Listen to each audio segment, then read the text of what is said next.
be on the right side of history on this. And I'm not.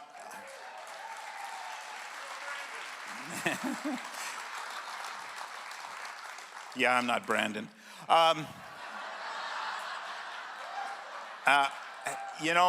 there's some people that are good people that can be wrong on this. And, some of them are politicians and some. So I don't think, some of you may disagree, I don't think there's any evil people involved in this, but I think there's a lot of wrong people involved, and our job is to bring them over to the truth based on the facts in as polite a way as we can. So getting back to that, that's why I don't want my name on it, because I'm looked at as an anti-vax, anti-mask kind of radical. That's the guy I'm supposed to be. I'm not that. I'm not anti-vax. I'm not anti-mask. I'm simply anti-mandates because I think from a political, historical,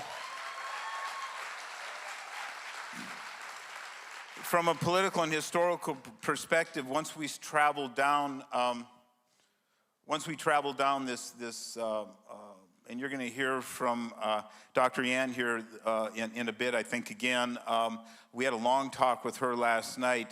Mandates actually create a very corrosive influence in our society because, and she will tell you, I think, the Chinese government treats this is an intentional thing. It's to separate Americans from Americans based on whatever they can find. It creates friction in society, and I'm just trying to reduce that friction and not do mandates and let just people exercise their free will. How we come to that's going to be a political solution. The politicians will hopefully find the best way through that, but we've got to come together. We got to get back to the old normal, not what some people call the new normal. I think the old normal is the best way to come to, but once we get on this mandate path, forget vaccines and masks for a moment, but once we get on the mandate path, we open up a Pandora's box that we're not going to be able to close again, because it conditions us to think that local government officials like mayors can stand up and tell you to put something on your face or something in your arm. I'm a politician, and I thought until a year ago, I never thought I'd ever get in a position to say that. I'm supposed to be out hunting and trapping right now. That's what I do this time of year in my retirement. That kind of ended. I just want to bring us back together to the best way we can and understand that mandates are just not the way to go. They're hurting us. And so we got to come together. I know the assembly meetings get very corrosive. I'm looked at as a guy who's really stirred the pot, and I don't think I have. I may have made a couple mistakes removing a plexiglass shield or something like that. But that's a different issue. I've stood up twice in front of the assembly and says, folks, do me a favor, calm this down. We need to get through the process. Everybody needs to speak. Because I know these people. They're the same people who lost their jobs, lost their businesses. They lost their homes because they put a mortgage on their home to start their business. And then when they were shut down last year, they lost everything. And now it's starting all over again with mandates. And I hear this every day, all day. It's starting all over again. And the restaurant owners, small business owners are absolutely terrified. And so if I were to order I don't know how I do that, in an assembly meeting or whatever, to order people to not protest or scream or holler, they'll turn on me just like they turn on the assembly.